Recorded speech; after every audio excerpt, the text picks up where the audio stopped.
preservation of and increased access to the 92nd Street Y Humanities Audio Archives is generously funded by the National Endowment for the Humanities. And now for tonight. The topic this evening is Crisis in Democracy. And our guest came to me with the idea for this program, talking about the fact that so many of the countries, such as Israel and India, are celebrating their 50th anniversary, and what is happening with the 50th anniversary of their democracy, and what is happening with democracies around the world. And I thought it was a fascinating subject. And I just want to tell you a little bit about our speaker. He is a professor at New York University, also the New School, and is also a visiting professor at Cambridge University. He is the author of 10 books, and he is a featured television commentator on world politics and economics for the BBC and also here in the United States. He is a good friend of the 92nd Street Y, comes to many of our events, and always contributes his intellect and his ideas into enriching our program. Please join me in giving a very warm welcome to Professor Ralph Buultjens.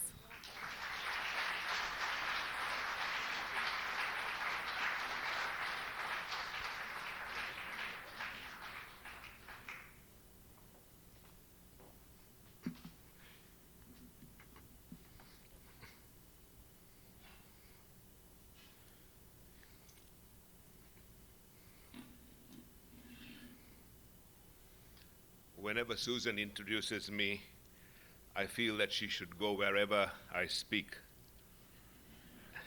and not only for her gracious introductions.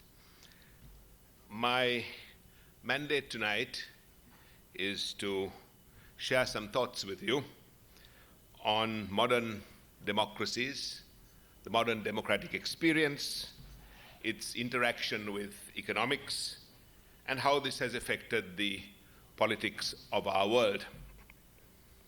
As Susan reminded you, this is a rather unusual period for the celebration of democracy. Many countries are celebrating their anniversaries. India had a 50th anniversary celebration of independence and of democracy in August. Israel will be next year. And many other countries are having various commemorative events around the theme of democratic governance. As I was coming here, I was reflecting on democracy and the politics of our world today.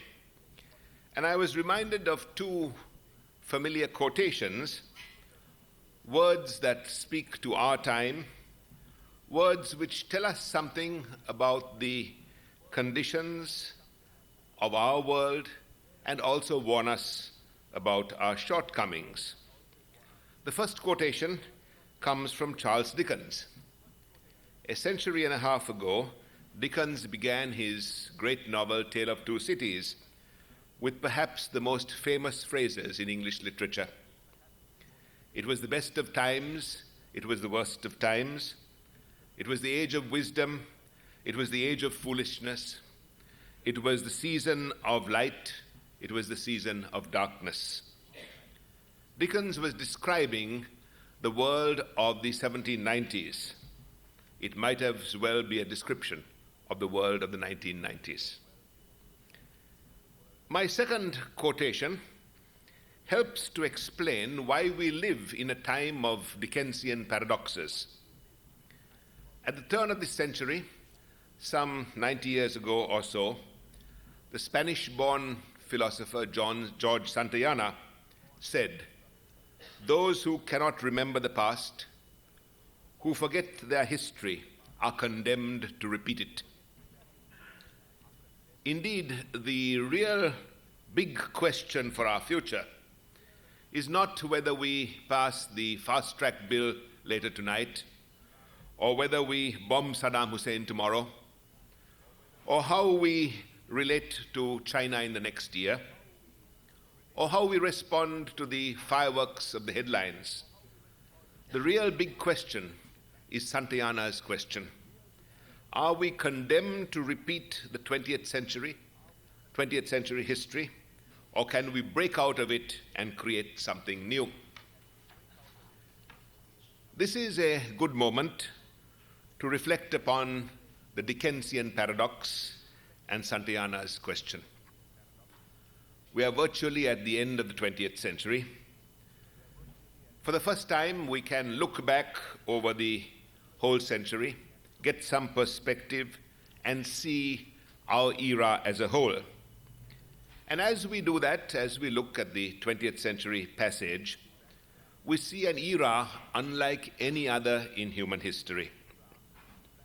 In our century, humanity and barbarity have walked hand in hand. Over 200 million people have died violently in political and military conflict in our century. That's a little less than the population of the United States today.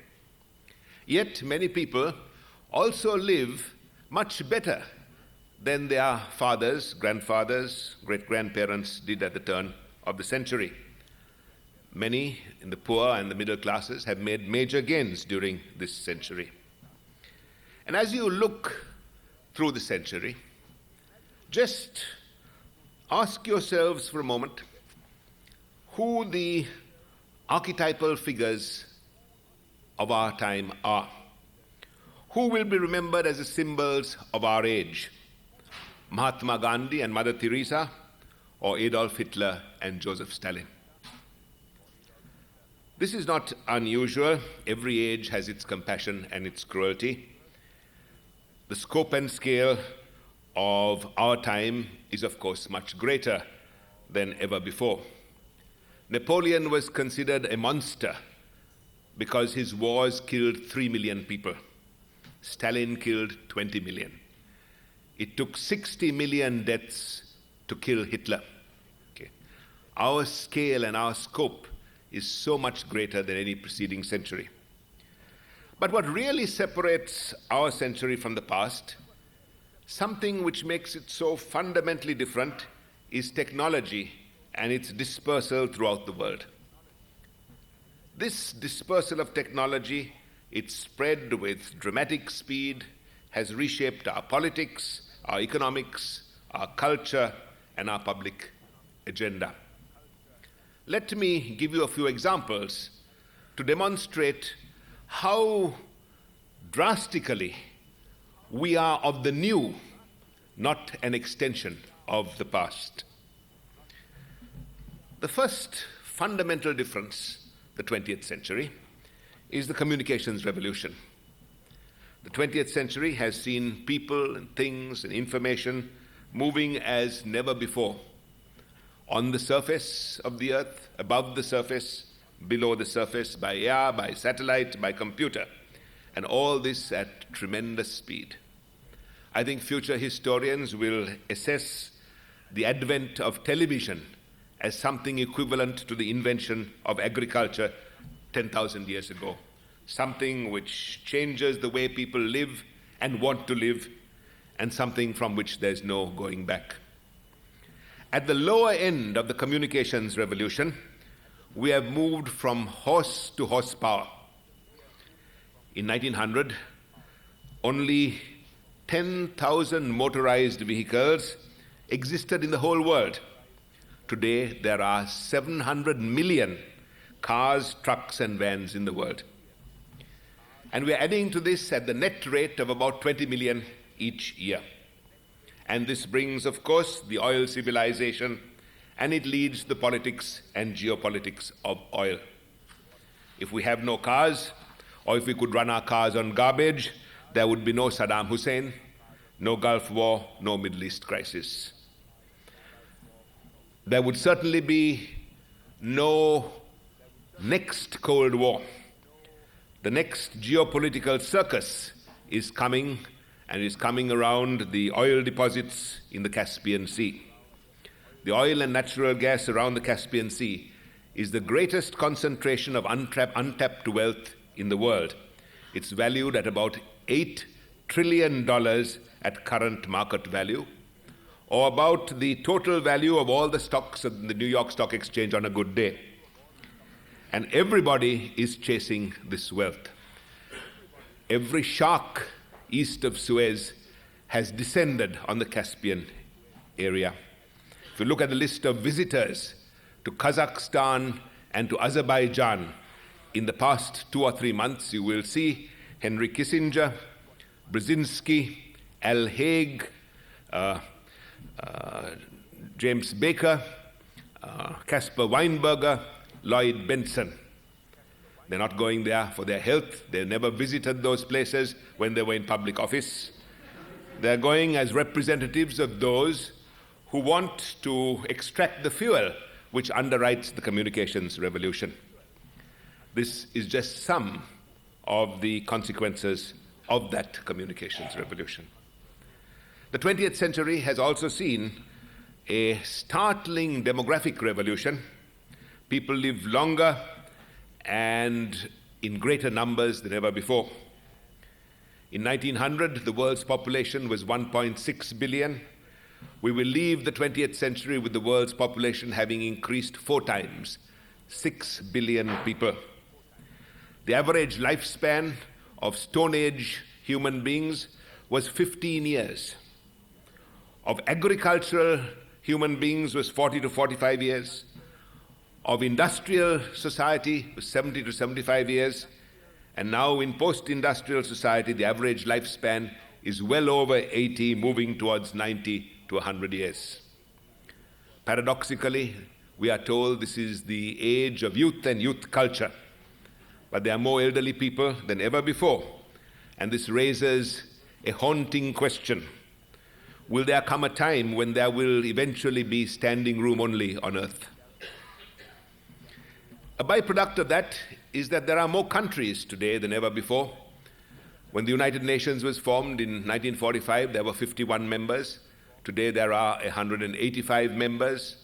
And somewhere in the early part of the next century, there will probably be about 225 countries, all interacting, all communicating with each other, all expanding the stage of world politics. And then there is the social revolution of the 20th century. In 1900, only 10% of the world's population lived in cities. Today, 50% live in towns and cities.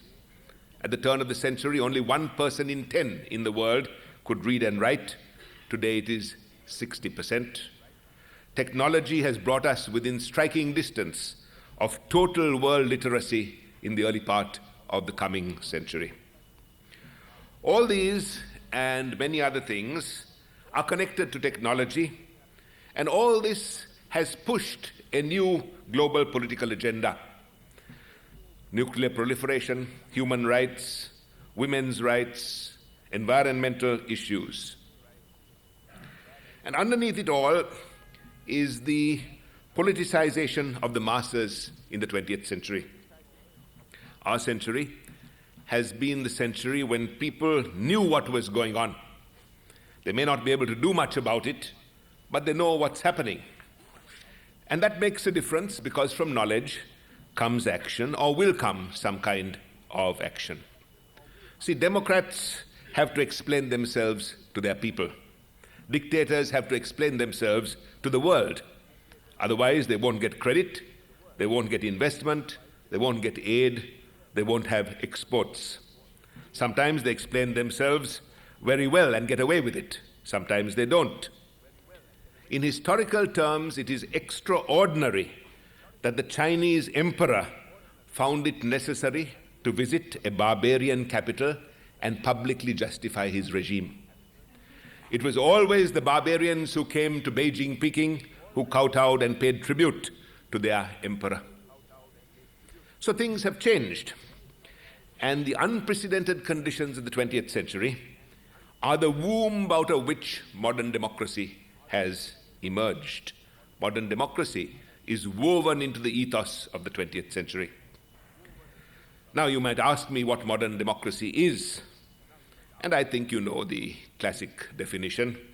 It is an agglomeration of processes and rights which you see in any textbook. The free and fair elections, the right to dissent, the right to change governments, to express opinions, the guarantee of individual liberties, the right to review arbitrary state power, and so on. Not everybody everywhere has all these things. But as we leave the 20th century, something new has happened. For the first time in human history, more people on earth live in some form of democratic society today than in dictatorships. This has never happened before. The majority of the world's people live in some kind of democratic society. And this is quite amazing, because from time to time in the 20th century, democracy has looked washed out, it has appeared to be on the run, almost finished. And yet somehow it has survived and prevailed. Look at the experience. At the turn of this century, great imperial monarchies and colonial empires were the most powerful states on earth. Imperialism was a successful, well-entrenched enterprise. It had been so for a long time. There were some democratic societies, but by present-day standards, those democratic societies would be judged as only semi-democratic. In 1900, in Britain, only 40% of the population could vote. In the United States, minorities hardly had any voting rights.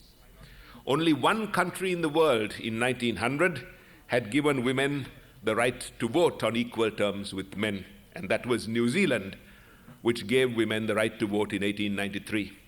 American women had to wait till 1920, British women till 1928, and French women till 1945. Okay. In 1900, even this limited form of representative government existed only in a few countries. And it did not look in 1900 as if the century to come would be going towards democracy. Democratic governance was certainly not on the upswing. 100 years later, we have confounded the expectation that the 20th century would not propagate democracy. Three great conflicts have dominated our century: the First World War, the Second World War, and the Cold War. And they have been the center of three cycles which have turned with remarkable similarity in the 20th century. Each of these great battles, great struggles, was a fight against anti-democratic forces. But sadly, these great struggles did not start as fights that began to enhance democracy. They ended that way, but none of the three great struggles began as attempts to expand democracy. Out of each struggle emerged democracy strengthened, only to be challenged once again and knocked down in the next round. In the first 15 years of our century, authoritarianism seemed to be the wave of the future.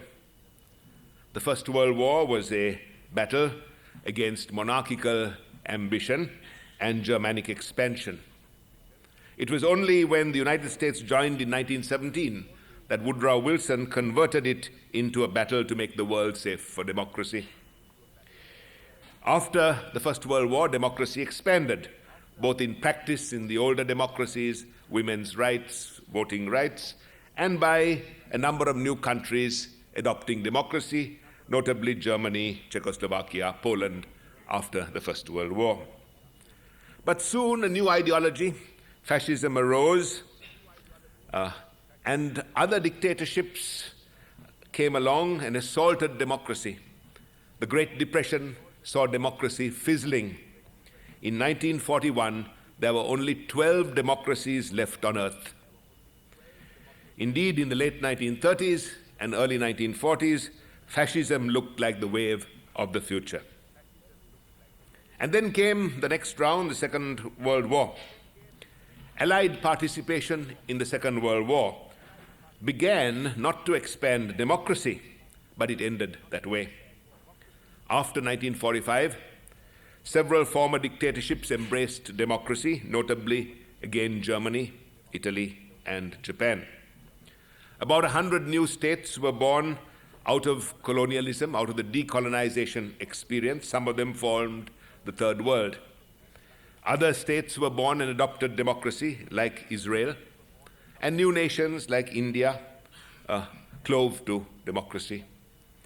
Some others, which later backslid, accepted democracy in the early years after the Second World War, notably Pakistan, Burma, and some African states. But soon, we were once again in another conflict, the third great conflict of the 20th century, the Cold War. And once again, a new idea, international communism, expanded and attacked democracy, and so did other dictatorships. And once again, democracy was battered, and it looked as if it wouldn't survive very long. By the early 1970s, about 1/3 of the world was governed in the name of Marxism. Another 1/3 was governed by authoritarians of either a semi-socialist or militaristic character. And many of those regimes, authoritarian militaristic regimes, were backed by the West during the Cold War, notably Franco's Spain, Batista's Cuba, Syngman Rhee's South Korea, Ayub Khan's Pakistan, Chiang Kai-shek's Taiwan, and many Latin American states. It looked as if democracy had declined terminally. In 1978, there were only about 22 democratic countries left. But things turned round eventually. The Cold War lasted about 40 years, and as it came to an end in the late 80s, early 90s, democracy once again got new life and was once again resurrected. First came the conversion to democracy of the South European dictatorships, Spain, Portugal, and Greece. Then the communist states of Eastern Europe and the old Soviet Union converted to democracy. So did the military authoritarians of Central and Latin America, the capitalist authoritarians of East Asia, and some African states. And recently there has been a veritable stampede towards some kind of democratic expression.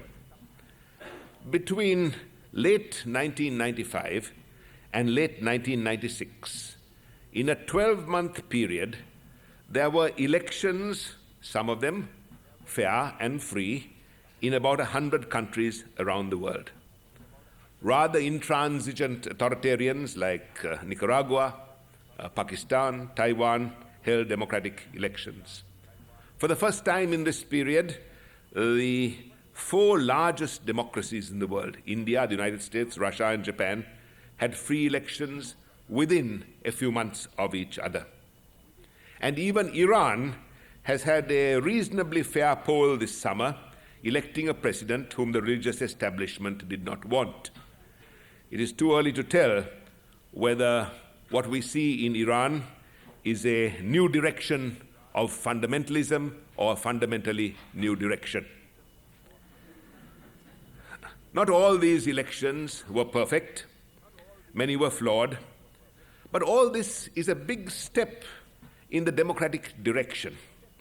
Only China and the Arab states and a few marginals like North Korea and Burma and Cuba seem resistant to the democratic virus. Once again, after another big global conflict, democracy is on the upswing, and as I told you right now, more than half the world's population live under that rubric. Now, for all of us, the big question is this: will democracy, semi-democracy, partial democracy, the democratic direction continue to expand and enlarge, or will we backslide once again? Will the new post-Cold War spurt of democracy meet the same fate as the 2 earlier blossomings of democracy after the First World War and the Second World War? Why is the democratic future important to us? Why should we worry about it? Well, there are all the conventional reasons, freedom, individual liberty, and all that. But there's also something else. history supports the argument that democracies don't often go to war with each other. Conflicts between democracies are very rare. Conflicts between democracies and authoritarian states are quite common. Conflicts between authoritarian states and other authoritarian states are even more common. But conflicts between democracies are not very common. So therefore, if we want a safer world in the next century, perhaps the proliferation of democracies will give us a better chance. During the Cold War, there were 130 smaller wars, that is, Vietnam, Afghanistan, Korea, Central America. And in those 130, quote, small, unquote, wars, 40 million people died. That is almost the number who died during the Second World War. But hardly any of those conflicts were between democracies and other democracies. And perhaps if democracy spreads, we will see a decline of interstate conflict. Democracy is also more inclined to work in cooperation with other states, to form coalitions. And right now, if we are to work on some of the most important new items on the political agenda in the world, items like environment, human rights, trade, we have to form coalitions. We cannot go it alone. Those coalitions come more naturally to democratic states. So what about the democratic future? Will the pattern of the past repeat itself? And in some ways, there are uncomfortable signs that it may do so. There are three areas which I think, action in which I think, will determine the future of democracy. The first is the old story. Will a new ideology, like fascism or communism, arise and clobber democracy? After the First World War and Second World War, you saw those ideologies assault democracy.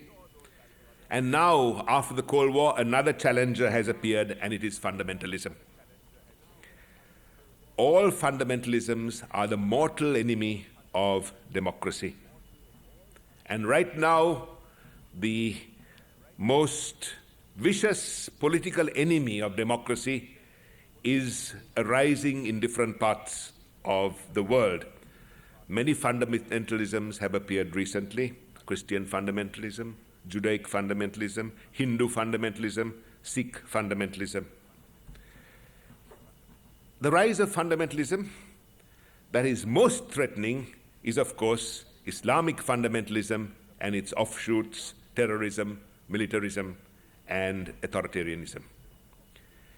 Fundamentalism is particularly threatening because there are no limits to what fundamentalist governments can do. They're not responsible to the people. They're responsible to God or what messages they think they receive from God. They're menacing because performance doesn't matter. Morality does. And if they can convince their people that they're safeguarding a kind of moral vision, they don't have to perform very well. Reward will be not on earth, but in some future place. That is a prescription for irresponsible government in today's world. Fundamentalism today is something like fascism was in 1930. A new idea arising after a world conflict, gathering momentum, attractive to many, embracing extreme political approaches. And Iran today is like Italy was in 1930, the first significant state where the idea has taken root. The key question is this: just as Italy foreshadowed Nazi Germany, will Iran foreshadow a major fundamentalist state elsewhere? Maybe Russia, maybe Turkey, maybe Egypt, maybe the United States. And if the United States ever becomes fundamentalist, it will be a greater menace to the world than Hitler ever was. The real danger of fundamentalism is if it becomes institutionalized in significant countries, if it gets hold of governments. Remember that the Nazis in Germany, that Hitler was a crank until they got government power, and then they were a world menace. Will this happen in more states than in Iran? Will this bring together the Islamic world of the Middle East? And if it does, will it take another war like it took the Second World War to defeat fascism? Will it take another war to uproot it? Or will it burn itself out like communism did? Or will it perhaps succeed like neither fascism nor communism was able to? This is the first area in which events will determine the future of democracy. The second area which will determine the future of democracy is how democracies themselves clean up their act. There are serious concerns in many areas, and I think the one that most bothers us is the financial cost of modern democracy. Modern democracy has become so expensive that fundraising has become central to political success. But collecting money creates all sorts of problems which we see around us. If you think it's bad here, it's much worse in Russia. Last year, Yeltsin, with money, won the presidential election.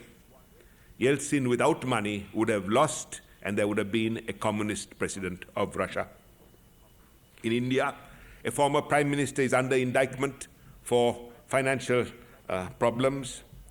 In South Korea, 2 immediate past presidents and the son of the present president are already in prison over fundraising activities. In Japan, election fund scandals are commonplace. Everywhere, the credibility of modern democracy is being destroyed by the need for campaign financing. The only exception is where public financing of elections takes place. So if we want democracy to succeed, we will have to move faster on reform of campaign financing and encourage more public underwriting of elections. Allied to this is another problem, and this is a problem particularly for America. Democracies elsewhere are throwing up many good leaders. Tony Blair in Britain, some of the French leaders, and interestingly, the leaders of post-war West Germany, who are a remarkable contrast with the leaders of pre-war Germany, coming out of democracy. But this country has a real problem. There are no shortage of leaders in America. You see them everywhere except in politics. You see them in law, you see them in education, you see them in science, you see them in entertainment, you see them in every area except in politics. We are going through a terrible shortage of national political leaders. And the reasons are very clear. There are 4 essential reasons. The first is fundraising. To be successful, you have to be a good beggar. And how many sensitive people want to make begging a precursor to a political career? Second, the question of intrusive media. I read the other day in a reputable national magazine an article on President Clinton's hemorrhoids and Vice President Gore's constipation. We have to decide how intrusive the media should be. People who want to enter public life don't like cameras in their bedroom and in their interiors. The third is security, the danger for people in public life, and perhaps gun control is one way to deal with part of that. And finally, there is the confirmation process. Many people enter public life leadership position through appointment. Which one of you would like to have your past examined, abused, scrutinized, and attacked by Jesse Helms, Senator Hatch, or Senator Specter. Okay. Good people don't want to get mauled before Senate committees when their appointments are presented for approval. And that is one route to entering public life. All this is correctable. In fact, there are many good leaders who are emerging at state and city levels in this country where the burdens of aspiration are not so heavy. But it's at the national level that we have to do something about this. And this is vital because without good leadership, democracy is in serious trouble. The third area which will affect the future of democracy is how democracy manages its new relationship with capitalism. Economic performance is now an essential part of government. More so today than at any time in the 20th century, governments are judged by the economic performance, and this is especially true in democracies. The economic results kind of determine the fate of governments. A poor economy, it is difficult to govern and you won't be re-elected. A good economy, you can keep your job. George Bush and Bill Clinton are prime examples of this. Bush didn't do badly in many areas except in economics. He lost his job. Clinton can do almost anything, but he is invincible as long as the economy does well. Because other economic systems have failed, government after government has turned to capitalism. And democracy has tied itself to capitalism. Virtually all democratic governments today are praying that capitalism works. In short, democracy today needs capitalism much more than capitalism needs democracy. Capitalism is indifferent to ideology, as China demonstrates, but democratic governments are in serious trouble when the economy doesn't perform and they are looking to capitalism to provide that performance. Capitalism itself has entered a new phase, globalization. In the 20th century, economies have moved from farm to factory and from factory to computerization. In the past 10 years, about 3 billion people, close to half the world's population, have come into the capitalist universe as the barriers between states, ideological barriers, have collapsed. Internationally, money moves much faster than people today. And what this all means is that virtually anything can be made anywhere and sold everywhere. It is one of the stunning paradoxes of the 20th century that communism has proven the gateway to modern capitalism. You show me a former communist country, I'll show you a capitalist country. Turning Karl Marx on his head, communism has become the stepping stone to capitalism around the world. You see it in every former communist country goes to capitalism. You see it in China. Even Castro is moving towards some form of capitalism. Strangely, the gateway to capitalism is communism.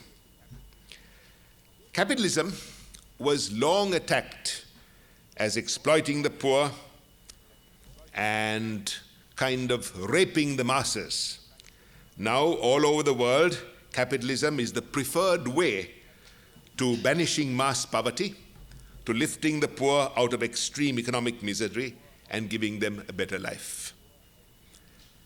In a strange way, capitalism has become the hope of the poor. And this is working in some parts of East Asia. In East Asia, some 150 to 200 million people, that's half the population of Western Europe, have worked their way out of absolute poverty through the new capitalism to some better condition, some kind of better life in 10 or 15 years. It's history's largest economic advance. But then comes the next question. Can this progress in East Asia be replicated in high labor cost democracies in other parts of the world? The answer is uncertain. If the new capitalism, globalized capitalism, does not produce mass improvement, if it fails, or if it creates more unemployment and more inequality in Western countries and in other democracies, we might get a lot of trouble. We might get a kind of Blade Runner proletariat, a snarling, embittered, violent underclass who may turn against democracy. Some of this is already evident in Western Europe, in the rise of proto-fascism, the Le Pen, the skinhead phenomenon. In short, we do not yet know whether the marriage of globalized capitalism to democracy will help democracy or damage it. But one thing is certain. If global capitalism cannot fertilize democracy, if it brings benefits only to authoritarian states which can keep their labor costs low, the tensions within democracy will increase dramatically. I think the future of democracy then depends on what goes on in these areas, in the ideological area, in the area of challenge and response, in the area of the marriage, capitalism to democracy. So where does this all leave us? What I'm saying is this. Historical circumstances have given another chance to democracy, another chance to work.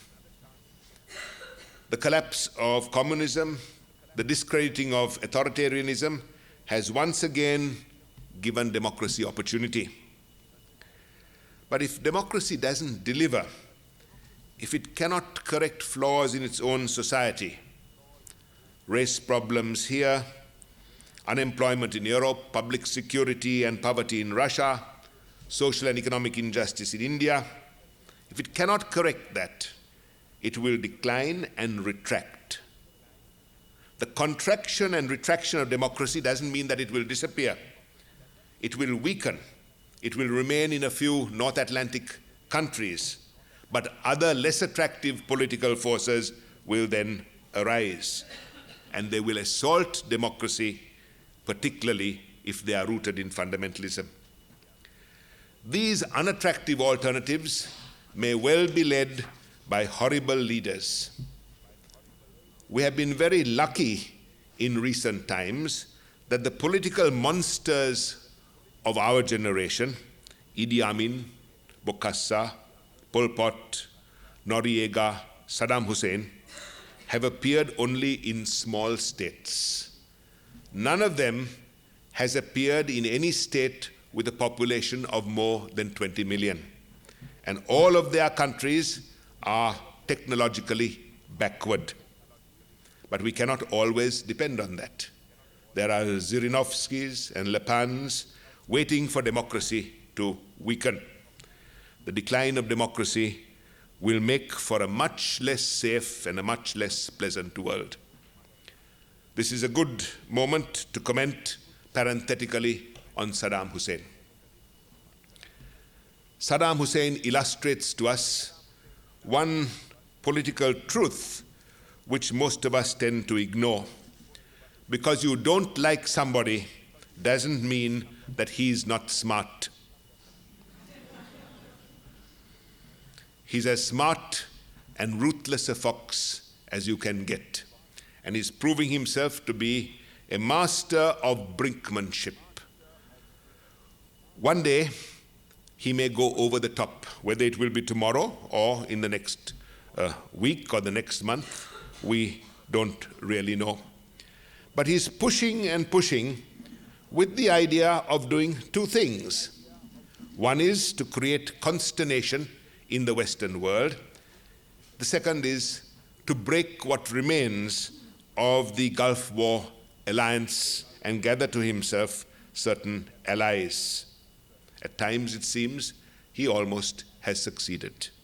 The next few weeks, we will see how far he can push and what the results will be. I think the President is right to be restrained. I think we must try as much as possible to get other people to join us in action against Saddam Hussein, but ultimately, if that fails and he pushes too far, we will have to go it alone with all the consequences that entails. And in the process, Colin Powell will have to explain a lot if he runs for public office. Okay. How come George Bush is retired and Saddam Hussein is still in power? Okay. Well, let me get back to my main theme. Do we then have an obligation to mount a democratic crusade around the world? I don't think we have such an obligation, and I don't think we can, even if we want to. But what we can do is to encourage, to assist, to support democracies. We have too many dependencies, oil, for example, too many interests to be able to launch any crusade successfully. And ultimately, the best way to make democracy attractive around the world is to make it work better here at home, to be models, not to be missionaries.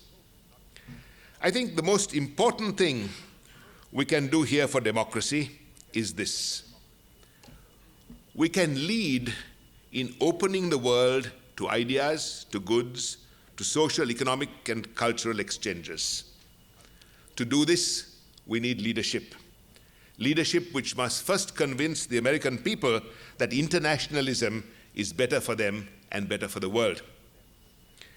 After all, one of the great lessons of the 20th century is surely this.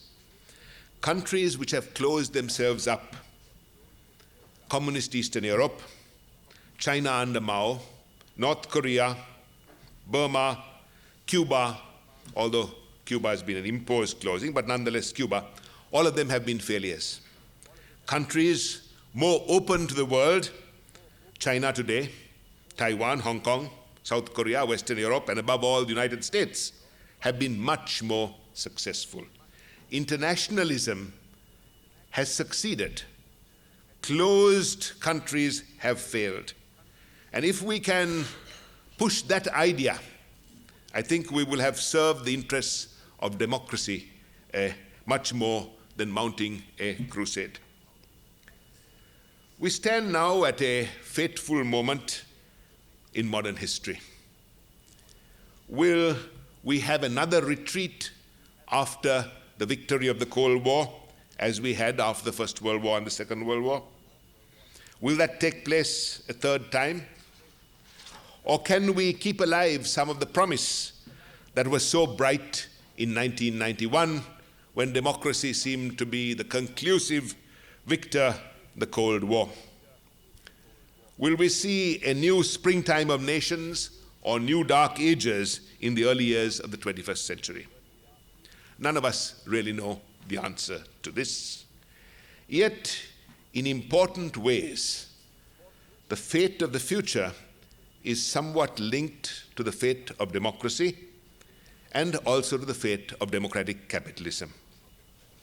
These are the thoughts I've tried to share with you today in the mandate that Susan gave me to talk about democracy, its crises, and its interaction with international politics and economics in our world. Let me leave you with a question which takes on a special symbolism and significance in the context of the recent roller coaster stock markets. If democracy is a stock, will you buy or sell? If history is a stock, will you buy futures? As Dickens said, it is truly the age of wisdom and the age of foolishness. Thank you.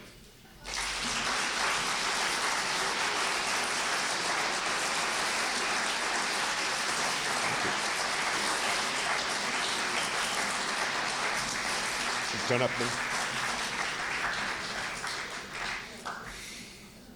We'll turn up the lights. Okay, now that the lights are turned on, we can take some questions. Susan Edelman has asked me to remind you that they're questions, not speeches. But that's, I'm quoting her, not myself. Okay?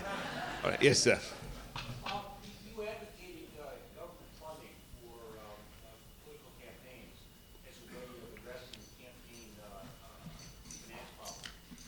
There's a proposal before Congress right now from Congressman Buultjens from California, Yeah. which would allow unlimited donations by contributions by citizens so long as there was full disclosure. Would you care to comment on that? Yes, I know the Doolittle that it allows anything as long as everybody knows from where it comes. I think that in its own way has certain dangers. I would much rather go to public financing or at least certain amount of free media time and nothing else. You see this in many other Western European countries, okay? The media is required to give a certain amount of free time to candidates. They cannot buy things beyond that, and that's it. Because the bulk of expenditure goes for television today. I am a little uneasy about huge donations, even if they are fully disclosed. That is better than the present system. I would move a little bit beyond that. Okay. Yes, sir. First, I'd like to commend you on a thoroughly enjoyable presentation. Thank you very much. Thank you. I like people who say that. You get two questions. Another comment is, for years my wife has been attending your speeches, and I've heard all the things, is have we not seen the results of the Turkish election show that fundamentalism, even in areas when they take hold of government, can also be overrun by a public which numbered 34% of population. You only cited Iran. I think Turkey is evidence. Second one, second comment. You said that prior to 1948, before Czechoslovakia, that the communism had 1/3 of the world's population. No, after that. Yeah. After the Eastern Bloc. Yeah, after the Eastern Bloc. You counted China as part of that third. In the 60s and 70s, I said, yeah. Not before, no, after that. The third comment to you is that they're talking about all of this democratic goodness of the country and so forth. We're experiencing something you didn't mention, which is our allies, whether it's Saddam Hussein or whatever, are quite perturbed that we continue to deal with the military dictatorship in China to serve our interests with Absolutely. IBM and Boeing.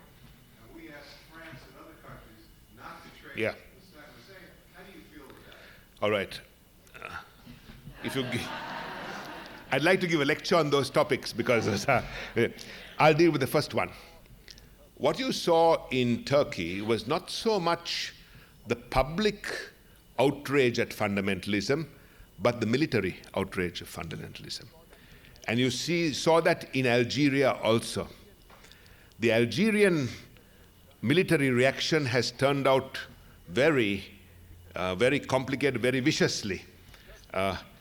In Turkey, they've so far managed to hold the situation in a more secular form. The problem in Turkey is that, and this is based on a visit there this summer, that if they have elections, fundamentalists might win those elections. And therefore, they're going on coalitions and kind of patchwork arrangements to keep some form of democracy, kind of semi-democracy going and give it a more secular content, hoping that in the next 2 or 3 years while they're doing that, they can make some economic gains which will reduce the fundamentalist impact. The answer to Turkey is economic improvement, and there I must say that Western Europe is not helping. Western Europe is keeping Turkey out of the European Union for various reasons. And that is contributing to Turkey's poor economic performance. If Turkey is able to enter, she will do well, but that raises other questions in Western Europe. So much depends on Turkey's economic performance. The United States has a lot riding in Turkey, not only because NATO and the Middle East, but also because Turkey is the gateway to those Central European states, Central Asian states, where all this new oil wealth is likely to come on stream. They are Turkic-speaking countries. They are really, their brand of Islam is somewhat closer to Turkey. Your last point was extraterritoriality. How we are trying to extend American law to people abroad while we're dealing with China. So I understand that problem. It is a problem that comes out of a world of double standards. And I think, it's an awful thing for me as an educator. I don't like to say this, but we live in a world of double standards. And somehow we have to kind of accept that. Not very willingly, doing what we can, but we spoke a great deal about democracy in Haiti. We even sent the army to enforce democracy in Haiti and jumped on Haitians and others about that. There's very little we can do about China. If we want to cut ourselves out of China, out of Chinese economic growth, we can do that easily. Others will pick up the slack. The only case that I know of where boycotts and concerted economic embargoes have worked was South Africa. And that was because everybody joined, okay? If others break it, then you are in problem. So I think what we have to do is what the president did quite well, that is to show our dislike for it, to make a point of informing the world about it, but say that beyond that there's not much we can really do unless we want to carry on a crusade, which is not going to bring any results, unless the whole world joins in a crusade. This is the awful dilemma of living in a world with so many double standards, okay? We treat our friends differently from the way we treat other people. And that causes immense problems. If we were independent on oil, if we were self-sufficient as an economy, if we didn't have to worry about American exports, we could do this, but we are not. And that's our tragedy, our dilemma, and our problem also. Okay. Yes, sir. Comments on the low voter turnout that has swayed this democracy and others Yeah. in the world? Low voter turnouts are becoming an American phenomenon. In most other parts of the world, voter turnouts are quite good. In India, where 45% of the population is illiterate, there is a voter turnout of 65–70%. Here, the voter turnout is barely 50% now.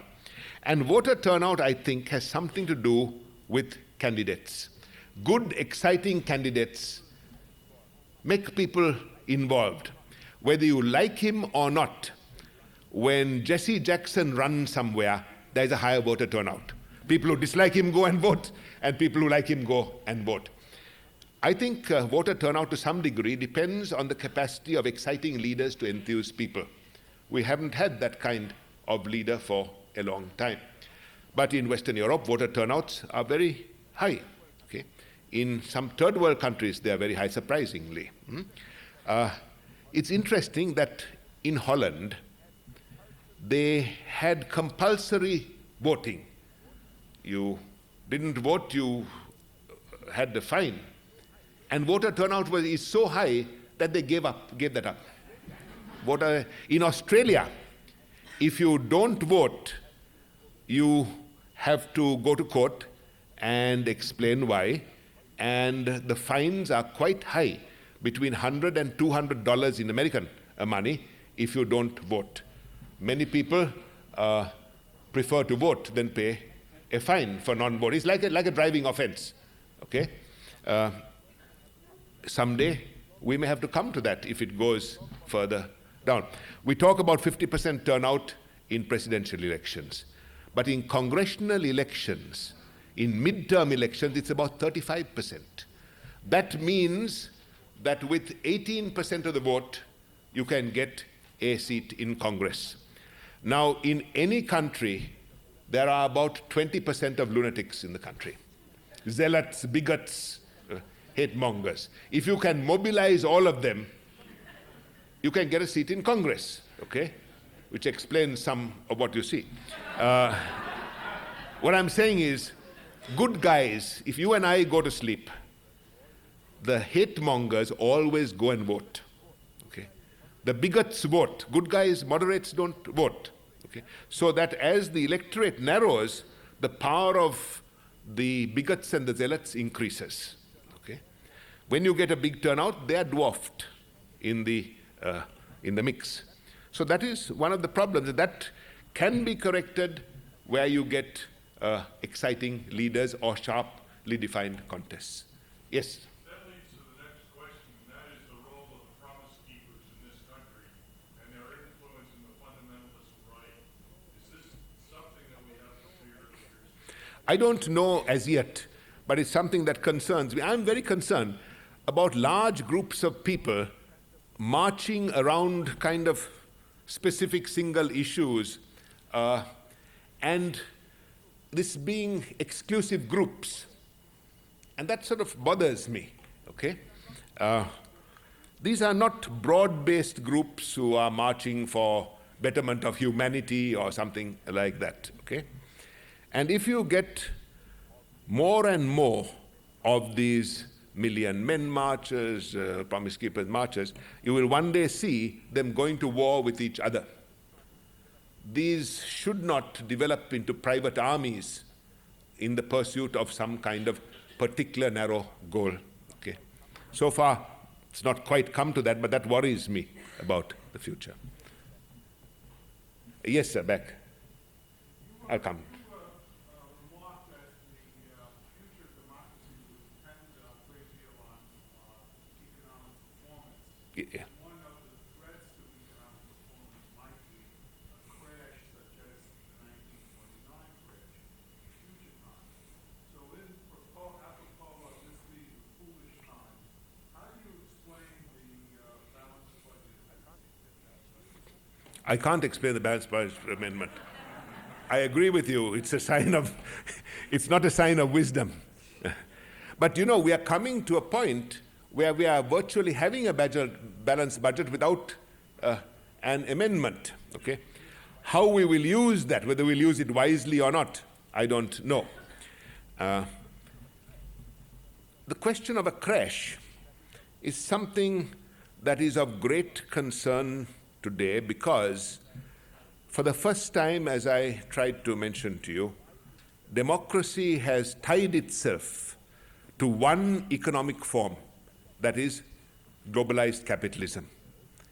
And if that fails, we don't know what the consequences are. Socialist economics has gone, communist economics has gone, cooperativist economics has gone. At the moment, there's no alternative. Something will arise, I'm sure. But if the marriage fails, what will happen to the marriage partners? That is the point I was raising. And we must hope it never comes to that, but last week was a kind of rocky week. I think what you saw last week was the first illustration of how the new globalized economy works in its early days. That is to say, these are the kind of birth pangs of the new global economy. We have built this new global economy, a new architecture. We don't know where to put the furniture. We don't know where the toilet is.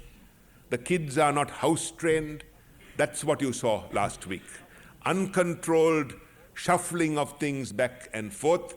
We haven't understood where the exit is, where the entrance is, but we have the architecture, okay? It will take time to fit it together if we can manage that, right? I think that you will see more of this roller coaster activity till we begin to understand the nature of the globalized economy, and very few people can claim to understand it as yet. It's a new working experience, okay? And these are some of the byproducts of that. The globalized economy is maybe 5 years, 10 years old at most. And that is, you'll see all these kind of disruptions. Except for the oil crisis 25 years ago, what you saw last week or week before was the first time that economic events in non-Western countries have upset the Western economic world. Apart from the oil crisis, this is the first time that the impact has come from other parts of the world in such a way. And you'll see more of that as we globalize the world. You know, I sometimes think that there may come a day when all of us who used to be so unhappy at communism, when some of us may pray that communism come back. It prevented these global swings. It kept people like Saddam Hussein in some kind of restraint. It prevented mass migration all over the world. There were some benefits to communism, although they were not apparent to us at that time. So, I mean, that's a kind of fanciful comment, but in retrospect, we might wonder whether we were too enthusiastic about the dismantling of communism and some of the restraints that it brought, especially in the latter days in the 70s and 80s, when the United States and the Soviet Union were kind of agreeing on so many things. Okay. Yes, ma'am. You mentioned 4 reasons why good people don't. Yes, yes. And I wonder if you'd entertain a 5th one. Sure. That as globalization and technology has sort of outstripped our understanding and our ability to come up with quick, creative solutions, it's hard to put yourself out into the pressure of political punditry and to acknowledge that this is very complicated. It requires more. It may be, but the need for being thoughtful and reflective has never prevented people from getting into public life. Throughout the history of public life, if people are discouraged by complications, then what happens is the field is left open to the most simplistic thugs. Okay? I'm not so sure that that is a 5th reason. I will say 4.5 on that one. Okay? Let's see. Yes, sir. Yes. Do you believe that institutions like the World Bank or the IMF is similar that are being formed in Europe and so on can eventually provide some kind of an economic safety net against these excesses of They are trying, they are just beginning to understand that they have to play the role of a firefighting brigade. Now, if there's a crisis in any economy, they call for volunteers. That is, let's put together an ad hoc set of arrangements. Okay? We have to have a kind of permanent safety net, which is part of the arrangement of the furniture, the insurance for the house which we haven't taken. There are all sorts of proposals about that. Somebody suggested, not some, many people have suggested, that we ban currency trading, make it like drugs, okay, and therefore outlaw it so that there won't be currency fluctuations. That won't work, because we can outlaw it here, we can outlaw it in Western Europe, we'll outlaw it in China, but there'll be a currency traders exchange set up in Libya. So unless you can ban the whole thing everywhere, it won't work. This kind of safety net is the thing. We had Mexico. It was an ad hoc arrangement. But what we have to do is now, we've got the house, we are trying to arrange the furniture, we have now to buy the insurance to make sure that that there isn't a kind of, every fire doesn't require volunteer firemen. Back there was somebody who, yes. Yes, sir.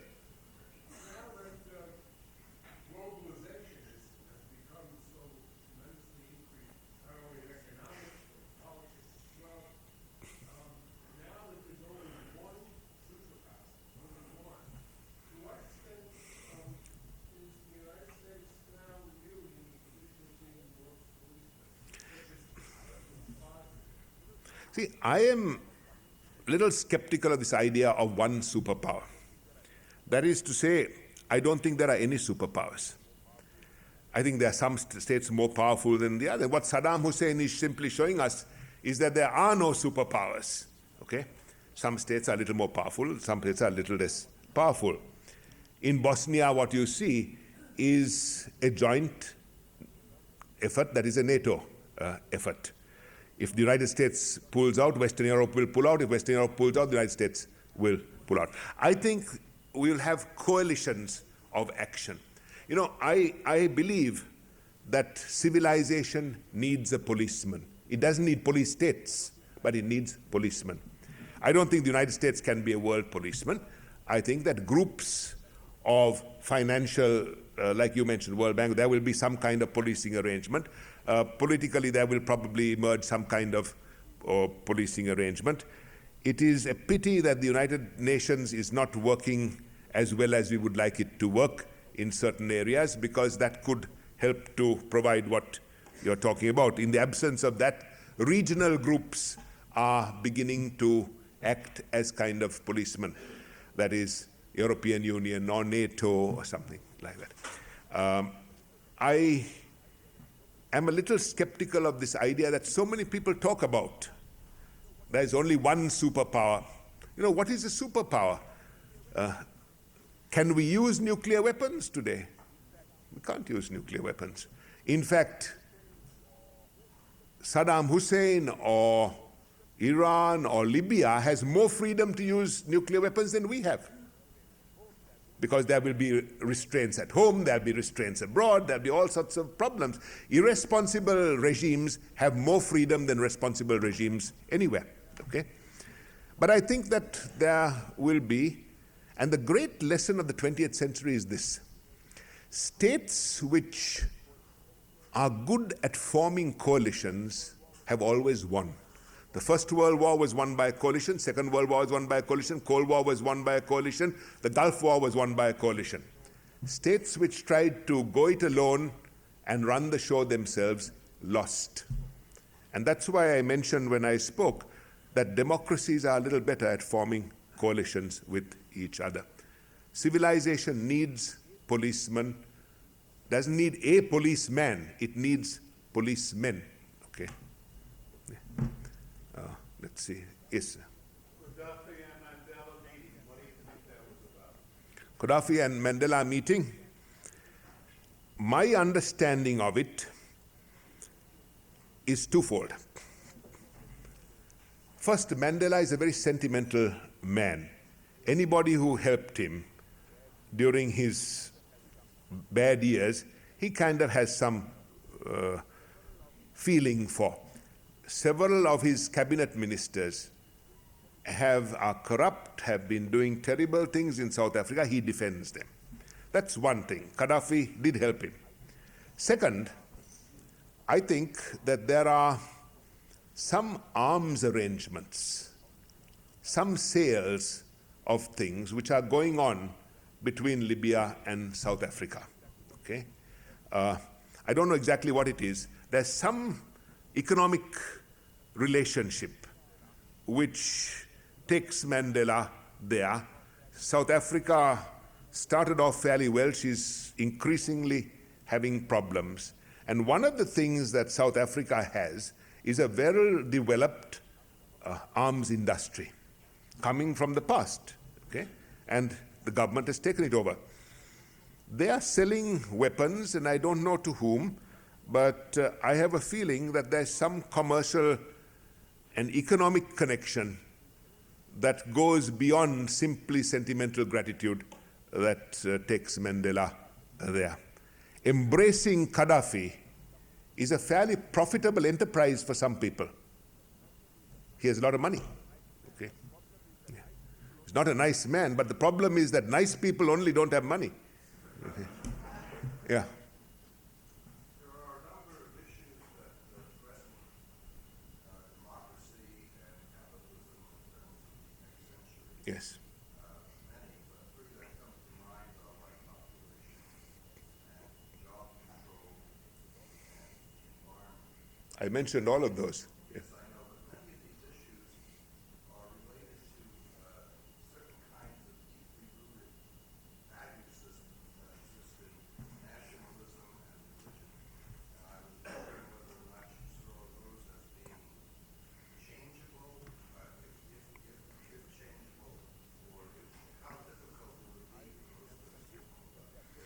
I am convinced that they are changeable, but they're changeable slowly and not drastically unless they are changed by force, which doesn't really, not compatible with democracy. All I'll say in that regard is this. Old habits do change. Look, for example, at government. I think it is fair to say that in the history of Spain, from the beginning of Spain, 500-600 years ago, till 1975, there may have been 2 or 3 years of democracy in the early 30s or something like that. Okay? And Spain was a natural dictatorship by tradition. Today, there seems to be no chance of Spain being a dictatorship. The political habits have changed in Spain. Same is true of Portugal. You can say that about the last century, about slavery. Slavery was seen to be a natural condition of society for centuries. Great Greek philosophers were talking about freedom, never spoke about slavery. Okay? And suddenly in the last century, between 1832, when slavery was banned in the British Empire, and 1865 or 1870, when the United States and then Brazil banned slavery, slavery simply disappeared out of old-style slavery, out of the social system. Something which had been so entrenched for so many hundreds of years. I think habits can change.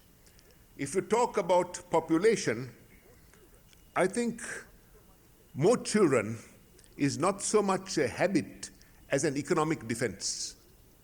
It pays to have more children in poor countries where manual labor, where your social security are the number of children you have in an extended family.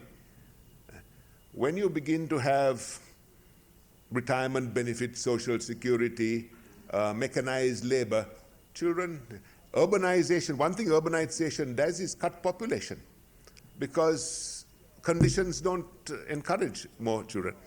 You see this in China, which is a mixture of social pressure and political pressure. Okay? And even India, where population has just been outrageously high, is beginning to now level off a little bit. So I think these habits change.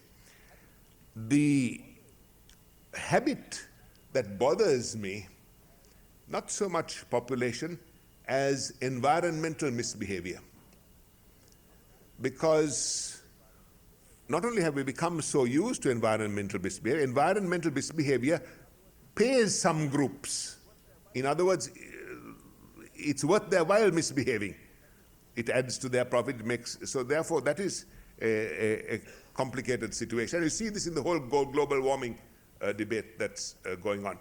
But in general, I think habits can change, and history has proven that they change. To give you a very repulsive example, cannibalism was a fairly common habit among human beings. People think it only took place in Africa. Don't forget that the Norsemen used to drink the blood of their enemies. It took place in Europe. But today, cannibalism is a matter of bad taste, so to speak. Yes. Somebody, yes, sir. Yeah.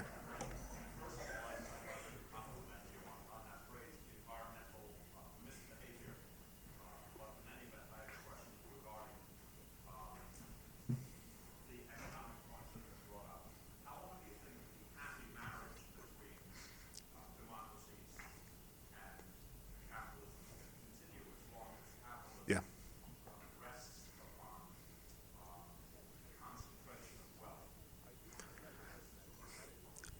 I didn't imply it was a happy marriage, it was a marriage. And I was saying that the expectation is that it will work out happily. And people point to East Asia as an example of that. And to some degree, you can even point to the United States where the middle class has grown. If globalized capitalism produces great unemployment, then that marriage will shatter. And the danger is not that it will produce unemployment in poor countries, it will increase employment there, that it might produce employment unemployment in the old industrial countries. The Industrial Revolution added more jobs than it destroyed. The computer revolution destroys more jobs than it adds. And that may be a problem. That we will know in the next 10 years. We are seeing some evidence of it in Western Europe. Okay? And you will notice that as unemployment has risen in Western Europe, proto-fascism has begun to crop up here and there. Okay? And don't forget that Europe is the homeland of fascism anyway. Okay? So this nexus is very troubling to me for another reason. Democracy has put all its economic eggs in one basket now. And if that basket doesn't carry the eggs, then we're going to have trouble. We will see in the next few years how that works. I have described the global economy right now as two parallel railway tracks. On one track is a bullet train just taking off. Beautiful new train. Some people are there. They've got early seats on it. Okay? It's just taking off. That's the globalized economy. Chugging up alongside is an old steam engine. Okay? That's the old economy. Some people on the old steam engine are jumping on to the bullet train. And some will get seats, some will cling on to the fenders, some will be left behind. If there are too many left behind on the steam engine, they will jump out and pull out the tracks and derail the bullet train. The task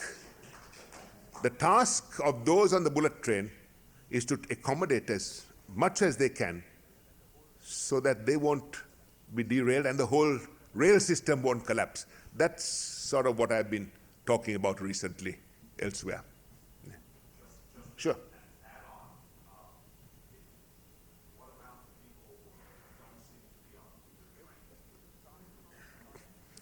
Every economic transition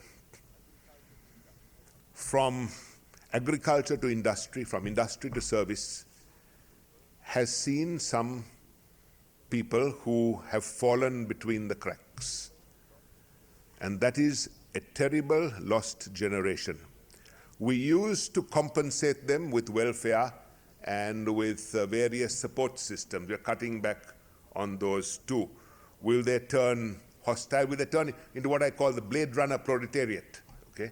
Or will they take their lot? I don't know. I'm talking about jobs like assembly line jobs, okay, which provided a decent living in the past. But today there's no future in assembly line jobs.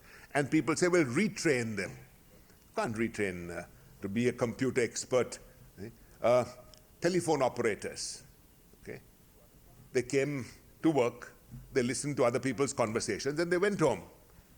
You can't train them to be programmers. Elevator operators, okay? They came, they went up and down for 8 hours, they went home and led down the other way. Now, those are the people who fall between the cracks.